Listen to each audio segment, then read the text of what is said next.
Mä kuvasin ekaa kertaa tolleen mun poikaystävän kanssa, tai oikeastaan niinku kenenkään kanssa. Ja varsinkin kun mun poikaystävä ei puhu suomea, niin musta tuntuu jotenkin tosi odolta silleen, että hän kuvasi ja sitten mä puhuin suomea. Niin kuin tietään vielä, että Max ei ymmärrä, mitä mä puhun, niin se tuntuu jotenkin tosi hassulta.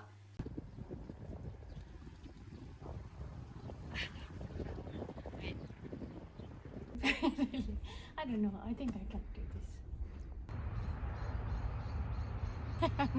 I don't want to do. Moi, tuu viettämään päivää ja lähdetään pyöräilemään Helsingeriin.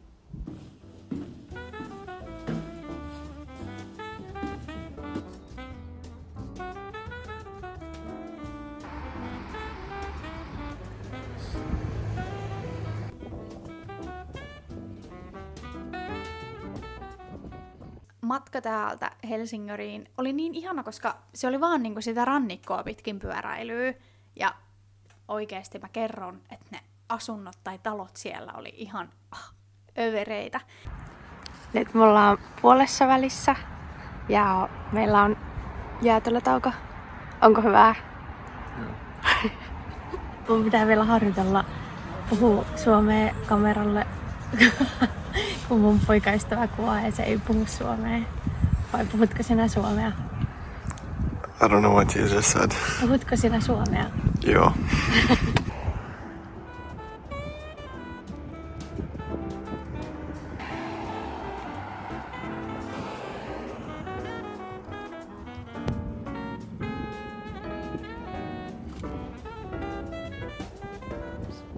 Nyt me ollaan saavuttu meidän määränpäähän. Where are we? Helsingor.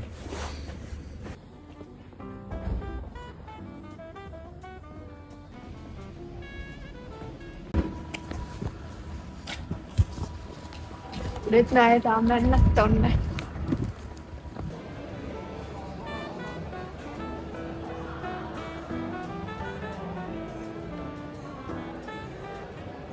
Yleensä mä oon tosi skeptinen tollasten street food paikkojen kanssa.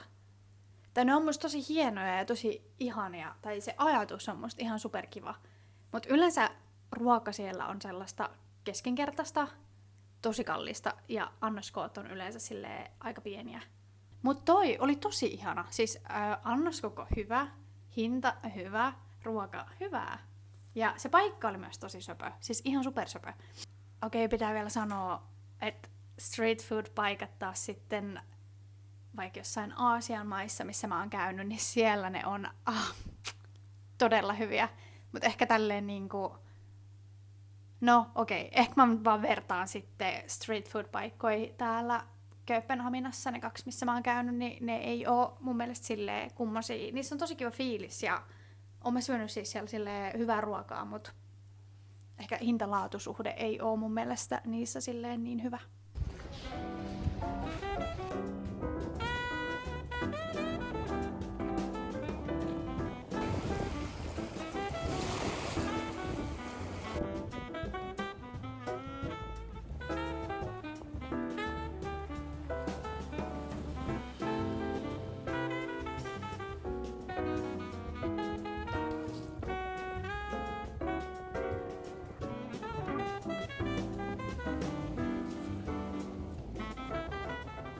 Mä vaan haaveilen siitä, että mä asuisin jossain rannikolla täällä.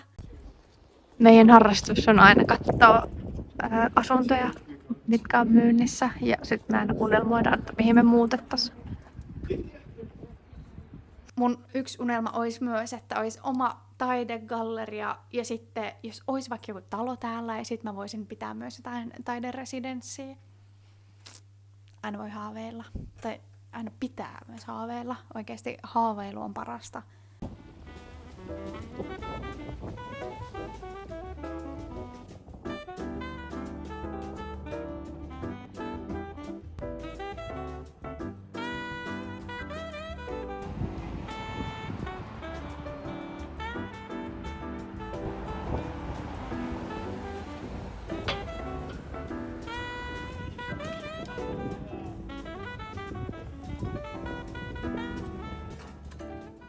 Sieltä meni myös suora juna aika lähelle meitä ja me päätettiinkin, että me otetaan juna kotiin eikä pyöräillä enää takostulomatkaa.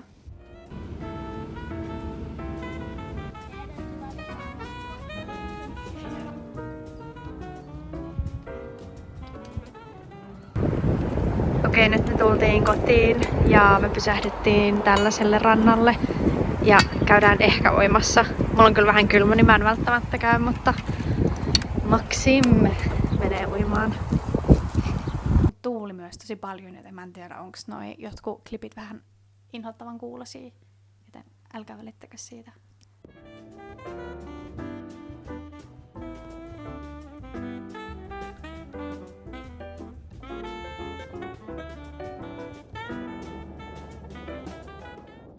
Se on nähdä, onko liian kylmä.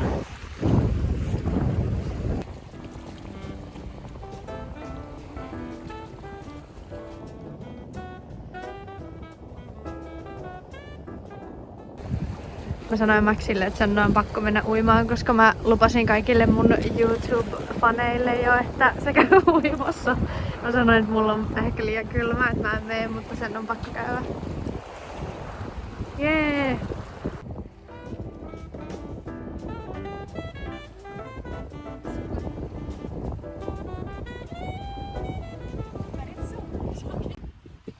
Okei, mä rohkenen myös uimaan, mikä oli tosi hyvä juttu. Nyt mulla on niin ihana olo. Oli tosi kiva päivä. Nyt me saavuttiin kotiin ja oikeasti onneksi mä menin uimaan. Mulla oli vähän jotenkin kolea olo, silleen kylmä, mutta sitten mä näin, kun Max meni uimaan, sitten kun mä näin, kun jotain muitakin meni uimaan, ja se näytti jotenkin niin ihanalta, niin sit mäkin menin ja teki kyllä niin hyvää. Tälle illalle ei ole kyllä enää mitään suunnitelmia, että ehkä varmaan jotain ruokaa ja sitten oleskellaan vaan. Musta tuntuu, että mä oon tosi väsynyt ja haluan mennä tosi ajoissa nukkumaan. Huomenna mä menen mun ystävän kanssa kirppikselle, sellaiselle sunnuntai-kirppikselle, joka on tässä meidän aika lähellä.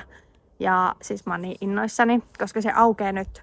Se on ollut niinku talvitauolla, niin nyt se aukeaa. Ja huomenna niinku eka kerta, kun se on. Niin ihanaa. Se on myös merkki kesästä, kun alkaa olemaan ulkokirpputoreja. Jee. Joo. Oli kivaa kuvata tänään, vaikka se oli vähän outoa ja jännittävää. Tai varsinkin jotenkin pyytää mun poikaystävää kuvaa vielä silleen, että mä sit itse puhun suomea, koska hän ei puhu suomea, niin sit se on jotenkin tosi, en mä tiedä, outoa. Ja muutenkin se on vähän semmonen outo jotenkin, että joku kuvaa sua ja sit sä puhut jotain, tai sit sä kuvaat itse ja sä puhut jotain. Ehkä se vaatii harjoittelua, YouTubettajan elämä. Mutta joo. Nähdään joskus ensi videossa ehkä.